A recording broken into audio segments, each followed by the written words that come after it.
হযরত শাহজালাল রহমতুল্লাহি আলাইহি 3 দিনের জন্য ইতিকাফে বসবে। তার ভাগিনা শাহপরানকে বলল, ভাগিনা আমি যে ছোট ছোট পাখি পালন করি, কবুতর পালন করি, এই কবুতরগুলো একটু তুমি তোমার কাছে রাখো। তো 3 দিনের ইতিকাফ শেষ করে আসলেন। আসার পরে হযরত শাহজালাল তার ভাগিনাকে বলল, ভাগিনা শাহপরান আমার পাখিগুলা কোথায়? বলল, মামা আমি তো পাখিগুলা খেয়ে ফেলছি। বলল, আমি তোমাকে দিয়ে গেছি হেফাজতে রাখার জন্য, তুমি কেন খেয়ে ফেলছো? বলল, মামা এখন কি করব? এখন তো পাখি খেয়ে ফেলেছি, এখন ওই যে পাখির ডানার পাখনা টাকনা আছে এগুলো আপনি নিতে পারেন।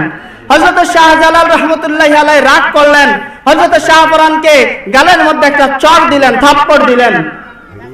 হযরত শাহপরান রহমতুল্লাহি আলাইহি সঙ্গে সঙ্গে বলল, মামা আমি আপনার এই কবুতর খাওয়ার কারণে আমার গালে আপনি চড় দিয়েছেন, আপনার কত কবুতর লাগবে? এ কথা বলে হযরত শাহপরান রহমতুল্লাহি আলাইহি কবুতরের যেই পাখাগুলা ছিল উপরের দিকে যখন ছুড়ে দিল, আল্লাহ পাকের কুদরতে সকল পাখা থেকে জোড়ায় জোড়ায় কবুতর বের হয়ে গেল। বলেন